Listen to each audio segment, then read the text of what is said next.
Muy buenas tardes, un placer poder saludarle, compartir con ustedes el día de hoy y sobre todo poder conversar de un tema sensible para esta época, pero importante de conversar, la soledad. Y vamos a conversar de la soledad con el señor Juan Ortega, él es orientador. Don Juan, muchísimas gracias por estar el día de hoy acá en Buena Vida. Y nos encantaría que comencemos este tema con una definición. ¿Se puede definir qué es la soledad? Bueno, primero que nada, muy agradecido por la invitación nuevamente a colaborar en esos programas. Eh, sí, la soledad es un sentimiento, digamos, que se las trae, como dicen.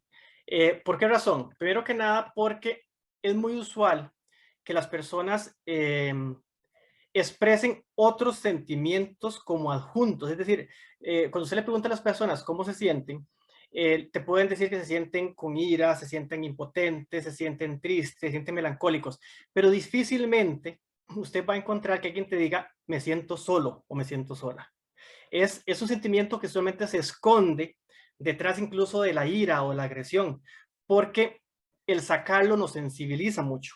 Entonces, de alguna forma, la soledad como tal, si lo vamos a ver como una especie de descripción, tiene que ver con el asunto de sentirnos solos en términos relacionales. Más que nada, lo hacemos cuando lo vinculamos a no tener, digamos, personas al lado nuestro. Claro está que la soledad responde a otras situaciones más profundas, digamos, más del sí mismo, más de la soledad interna, pero usualmente está descrito más que nada desde la parte de los vínculos, es decir, desde sentirme desvinculado o con pocas personas con las cuales tengo algún tipo de relación, ya sea porque lo quiero pero no puedo hacerlo o porque el tono lo tengo. Don Juan, ¿cómo la soledad puede afectar a una persona? Bueno, efectivamente, eh, es importante, digamos, que cada persona se revise, es decir se revise en su sentimiento de soledad. ¿Por qué? Existen perfiles de personalidad con cierto tipo de rasgos, de los cuales todos tenemos un poquito de cada cosa, en donde las personas, y como lo dije anteriormente, no es que no quieran relacionarse con las personas. En muchos casos es que no tienen, digamos, las herramientas o las habilidades para la vida, precisamente para vincularse con otros. Todos y todas tenemos de alguna forma una historia de vida y en gran medida la forma en como yo en el aquí y el ahora construyo ciertos vínculos, ciertas relaciones, responde a la forma como me vinculé en un pasado. Entonces, dependiendo de esa forma o que me vincule en el pasado, va a depender de alguna forma la forma en como yo ahora me puedo abrir a los vínculos. Entonces, consecuencias a futuro. Claro está, la sensación de soledad por mucho tiempo puede traer consecuencias importantes, considerando que los seres humanos somos animales sociales, es decir, somos seres de manada y necesitamos ese convivir con el otro y con la otra. La excusa de que no ocupo la gente realmente es usualmente de aquí para afuera, porque en el fondo sí somos personas de vínculos y de relaciones. ¿Cómo enfrentar la soledad cuando se extraña a un ser querido que ya no está con nosotros? Bueno, cuando vinculamos la soledad a partir de la muerte de un ser querido, bueno, en realidad las pérdidas pueden ser de muchos tipos, porque pueden ser pérdidas relacionales, es decir, se perdió una relación pero la persona no se murió, y también tiene que ver con pérdidas de alguien que falleció, efectivamente. Eh, si efectivamente yo me siento solo o sola porque una persona no está, y sobre todo si ya hace mucho tiempo que no está, esto quiere decir que ha habido, digamos, no ha habido un manejo adecuado del proceso de duelo. En otras palabras, no he vivido el duelo como tal. Y es importante, digamos, aquí quizá eh, profundizar un poquitito, porque efectivamente a veces en épocas de Navidad nos sentimos muy solos y recordamos a la gente que murió o las relaciones que se perdieron. Que cada persona tiene que cumplir y disponerse a cumplir ciertas tareas cuando ha tenido ciertas pérdidas, pero disponerse a hacerlo precisamente para no arrastrar una pérdida tras otra y cada vez que sean más conflictivas las pérdidas venideras. Entonces, en primer lugar, aceptar esa pérdida. Eso es importantísimo. Y a partir de la aceptación de la pérdida, darme la oportunidad de apalabrar lo que yo estoy sintiendo, mis emociones. La sociedad no ayuda mucho en esto. Frases como no llore, la persona está en un mejor lugar, Dios así lo quiso, todo ese tipo de cosas no sirven, realmente no sirven para una persona que está en duelo. Entonces, la posibilidad de que la persona hable y diga lo que está sintiendo es una tarea importante. También es importante en ese proceso de duelo retomar los roles anteriores, es decir, volver a hacer cosas que yo hacía, construir mi vida a partir de que esa persona que ya no esté, y finalmente reubicar a la persona en un lugar en donde la pueda recordar bonito, pero que no me duela. Entonces, si yo logro hacer estos procesos, probablemente no voy a sentir de una forma tan intensa esa soledad en tiempos de Navidad, que eran tiempos de encuentro probablemente, si me da la oportunidad de vivirlo. Y si lo estoy viviendo en el aquí y el ahora, es porque probablemente todavía quedan rezagos de esa pérdida que me hace falta, digamos, resolver. Lo que no implica que yo no vaya a recordar en Navidad a mis seres queridos. No, sí los puedo recordar, pero ubicándolos en un lugar que ya no me duela. Recordando los momentos felices, por ejemplo, que se pasaron con esas personas.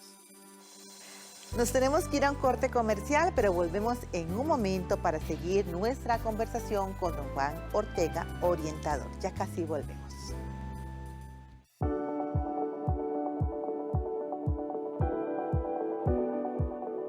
¿Por qué participas en el grupo?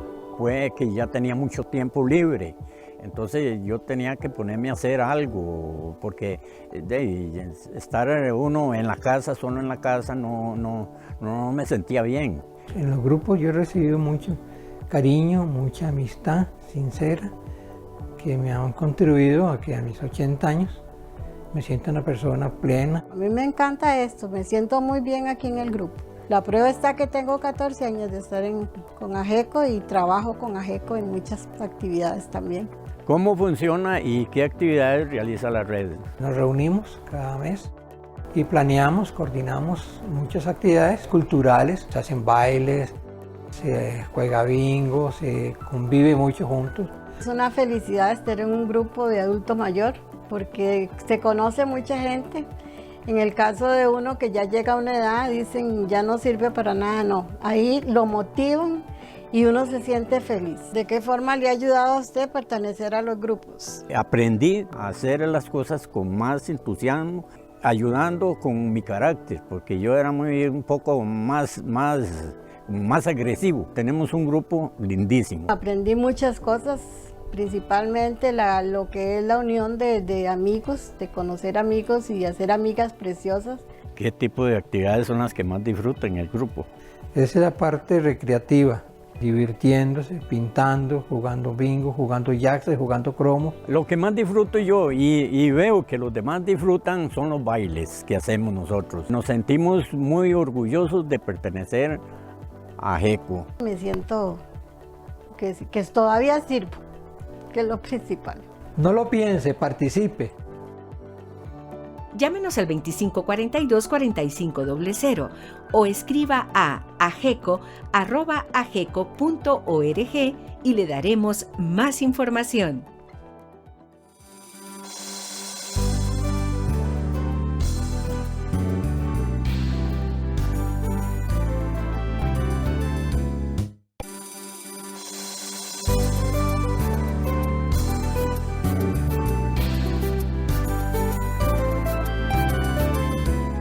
Estamos en Buena Vida, esta coproducción de AGECO y 13 Costa Rica Televisión. Y hoy estamos conversando de la soledad. Estamos hablando de este tema con el señor Juan Ortega, él es orientador. Don Juan, nuevamente muchísimas gracias por estar acá con nosotros en Buena Vida. Don Juan, en estos tiempos, en estos momentos de pandemia, hay familias que no van a poder compartir como acostumbraban. ¿Qué hacer entonces para no caer en una situación de soledad? Bueno, el asunto de la pandemia es complejo, porque ya de por sí la pandemia implica una pérdida, ¿verdad? Y como tal, y pegándole un poco con lo anterior, se tiene que vivir como un duelo. ¿Qué perdemos con la pandemia? Con la pandemia perdemos la cercanía que teníamos con otras personas, con la pandemia perdemos la posibilidad de rituales, por ejemplo, cuando si alguien muere o los rituales, bueno, rituales digo yo, pero cuando alguien se casa, cuando cumplen años. Entonces, ya de por sí, la pandemia en sí viene a ser un punto extra que se le une a este asunto que hemos venido hablando de la soledad. Entonces, si de antemano me sentí un poco solo, sola, por razones particulares que cada quien tendrá, en tiempos de pandemia y en Navidad, esto se puede intensificar, ¿verdad? Por todo lo que se nos ha dicho de compartir solamente a nivel de burbuja, con todos los cuidados del mundo, pero entonces esto sí viene a veces a intensificar un poco esas sensaciones de soledad. Y es, bueno, también con gente que ha estado o que está en el extranjero. Pero también es preguntarse, se supone que esta gente está en otro lugar porque ahí está mejor, es decir, está en mejores condiciones que si estuviera en este momento acá. Entonces igual se puede uno comunicar con la cuestión ahora de la tecnología, uno puede estar en constante comunicación con esas personas a través de estas plataformas. Son formas, digamos, de estar un poco unidos, aún con grandes distancias. Don Juan, ¿se puede sentir soledad estando rodeado de muchas personas? Bueno, esta pregunta es muy interesante porque podemos estar rodeados de familia en una actividad con montones de personas y sentirnos terriblemente solos, ¿verdad? Y podemos estar solos, es decir, solo conmigo mismo y sentirme muy acompañado, ¿verdad? Esto es lo paradójico, porque de fondo, y como decía anteriormente, tiene que ver con esa sensación de estar bien conmigo mismo. Entonces, si estamos bien con nosotros y nosotras mismos, vamos a sentirnos cómodos estando solos o estando acompañados. Pero la compañía no va a garantizar que me vaya a sentir bien, que me vaya a sentir, digamos, relajado o contento, ¿verdad? Porque la soledad tiene que ver mucho con esa cuestión a nivel interno. O de repente el estar en grupo en ese momento me va a ayudar un poco, pero al día siguiente la sensación vuelve a estar ahí, porque la situación no es con la gente, la bronca está conmigo mismo, o conmigo misma, pues. Uno a veces escucha hablar, uno escucha a las personas decir, yo disfruto la soledad. ¿Es cierto eso, don Juan? ¿Se puede llegar a disfrutar de la soledad? Claro. Y ese sería, digamos, el ideal y el fin último de la salud mental, ¿verdad? El poder nosotros y nosotras estar sintiéndonos bien en espacios de soledad. Es decir, la posibilidad de estar, por ejemplo, y ahora que estamos en Navidad, de estar, por ejemplo, solo en casa, prepararme una cena, tomarme una copa de vino y sentirme pleno, realizado, contento de estar celebrando conmigo mismo una época tan bonita. Y en esa soledad, pensar lo interesante y agradable que sería estar compartiendo esa soledad con la cual me siento bien, con otra persona que de igual forma se sienta bien en su soledad. Es decir, no utilizar a las demás personas como objetos que llenen mi soledad, sino más bien un compartir. Entonces, eso es maravilloso, porque es como estar, digamos, si es con otra persona, como juntar dos personas que se sienten bien solas, pero que de igual forma pueden compartir esos momentos de soledad con otra persona que igual los disfruta. Entonces, por supuesto que sí, y ese sería genial, porque entonces las personas podrían estar muy bien consigo mismas, disfrutándose, chineándose, yéndose para el parque, comerse un helado, incluso viajar solos, pero de igual forma disfrutar cuando lo pueden hacer en grupo. ¿Verdad? Que la felicidad no sea sinónimo de estar siempre acompañado o acompañada, sino disfrutar de esos pequeños momentos o grandes momentos conmigo mismo, ¿verdad? Eso sería el ideal, pues. ¿Existe una forma, hay una posibilidad de adaptarse a la soledad? Los seres humanos efectivamente tenemos la capacidad de adaptación y eso es maravilloso, porque si no tendríamos que quedarnos, digamos, ubicados siempre en ciertos espacios que podríamos llamar espacios de confort, ¿verdad? Aunque existe el confort que yo puedo llamar confort patológico, es decir, son esas situaciones que son conflictivas, pero que he vivido toda la vida que no sea algo diferente, entonces me acostumbro a ese confort patológico y me cuesta hacer el salto. Pero bueno, estamos hablando aquí de la adaptación a la soledad.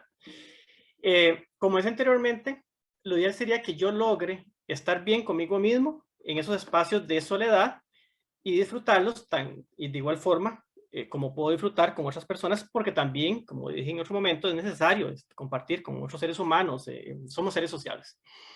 Hay dos tipos de adaptación, ¿verdad? Está lo que llamamos adaptación pasiva y la adaptación activa. Entonces, de alguna forma, ¿qué es la adaptación pasiva a la soledad? Bueno, esa sensación de malestar, de rasgos depresivos, de sentir que de repente la vida no vale mucho porque no estoy en esos vínculos o en esos grupos que quisiera estar, etc. Y bueno, caigo entonces en estados pues, de depresión, de melancolía. Y está la adaptación activa, que es lo que decíamos anteriormente, que es esa posibilidad de yo estar en esos espacios de soledad, disfrutando lo que hago y reinventando cosas que me entretengan. Es decir, dedicarme a algo que tenga que ver con arte, con deporte, caminar solo. Esa sería la adaptación activa a mi soledad, que sería, estoy solo y me disfruto. O la otra que es la pasiva, estoy solo, no lo disfruto y no quiero estar así. Entonces, en la medida en que rechazo algo, más complejo me va a ser el superarlo. Don Juan, oriéntenos sobre cómo podemos ayudar a una persona que se siente solo. Bueno, cada quien es responsable de sus sentimientos, de sus emociones, de sus pensamientos y de sus conductas. Creo que nosotros podemos tener la posibilidad de ayuda. Y ayudar a otros es sumamente gratificante, porque en la medida en que yo ayudo a otros, también me ayudo a mí mismo. Es un acto de compasión y de amor. Si yo determino que hay personas que por su historia de vida o por lo que está ocurriendo se sienten solos o solas, que difícilmente, como dije al inicio, lo hayan externado, porque decir me siento solo y sola no es fácil, pero sí lo han expresado a través de ciertas palabras, ciertas actitudes, ciertas conductas, pues yo me puedo acercar y preguntar, ¿verdad? Como una cuestión de solidaridad. Yo estoy convencido efectivamente que la palabra cura, ¿verdad? La palabra cura es la persona que habla, es decir, la mayor parte de situaciones complejas que vivimos los seres humanos a nivel de trastornos, por ejemplo, mentales, tienen que ver por palabras que en algún momento no se dijeron y luego entonces salen a través del trastorno físico o mental. Entonces, yo puedo tener la disponibilidad. Quizás esa persona en ese momento lo que necesita es que alguien llegue y le pregunte. Que alguien le haga sentir que es querido, que es amado. Y realmente preguntarle a alguien, ¿qué te pasa? Y querés hablar, es un acto de amor. Y creo que todos estamos necesitados de actos de amor. Realmente la carencia de amor en esos términos afectivos es también la causante a partir, junto a las palabras que no logramos decir, de situaciones complejas en salud mental en edades adultas. Su recomendación final sobre este tema tan interesante, tan sensible en esta época sobre la soledad, su recomendación final. Bueno, tenemos primero que nada que validar el sentimiento de soledad. O sea, no hay que satanizarlo. Es decir, así como aceptamos los sentimientos agradables de felicidad y todo ese tipo de cosas, aceptemos también la soledad y la tristeza, el amor y el desamor y ese tipo de cosas, el odio y el amor. Hay que aceptar todo, pero en este caso particular es aprender a estar bien con nosotros mismos, ¿verdad? Y en ese momento ya no me voy a sentir tan solo, tan sola. Don Juan, muchísimas gracias por acompañarnos el día de hoy en Buena Vida y por adelantado que tenga feliz año nuevo usted y toda su familia. Muchas gracias. Bueno, gracias a ustedes por la invitación. Ojalá y esta pequeña entrevista les haya servido para revisarse un poco con respecto a sus sentimientos, con respecto a la soledad, y ojalá que aprendan a disfrutarse solos y eso les va a generar disfrutar más en compañía. Gracias. Bueno, ahora nos vamos a un corte comercial. En un momentito regresamos porque le tenemos un regalo musical. ¿Por qué participa en el programa de voluntariado? Yo participo en el programa de voluntariado porque me gusta servir. Para poder compartir y dar de lo que uno puede a otras personas. Los principios de mi familia eran servir. Entonces, junto con mi esposo, decidimos, cuando nació el voluntariado en AGECO, nos fuimos a a ser voluntarios. ¿Qué representa el programa de voluntariado para usted? Uno se siente como que, bueno, estoy dando, estoy aportando, estoy aprovechando mi vida en cosas que me ayudan a crecer. Yo me siento llena de satisfacción gracias al voluntariado de AGECO. El programa de voluntariado en mi vida ha sido eso, vida. ¿Cómo le impacta participar en el programa de voluntariado? Descubrí que era el lugar ideal para tener una vejez digna y activa. Me siento que valgo, que si yo propongo algo me apoyan, que si yo necesito algo ellos me ayudan. Por eso es que AGECO para mí es como si fuera mi segunda casa.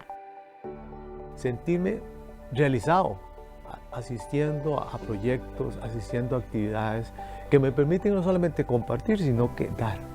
AGECO es lo mejor que ha pasado en mi vida.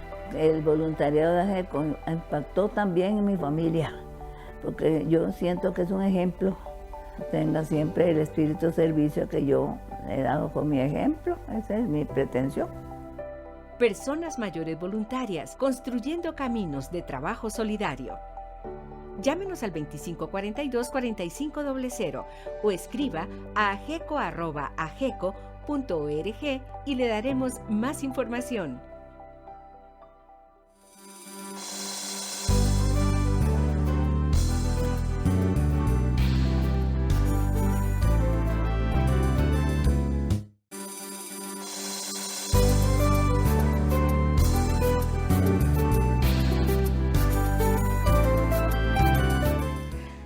Bueno, llegamos al final del programa del día de hoy. Mañana a las 4:30 en punto de la tarde le esperamos acá en Buena Vida. Y cerramos el programa con el regalo musical que le decía. Así es, el primer Noel es el tema con el que le decimos un hasta luego el día de hoy. Que tengan muy buenas tardes y que Dios los acompañe.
Rostro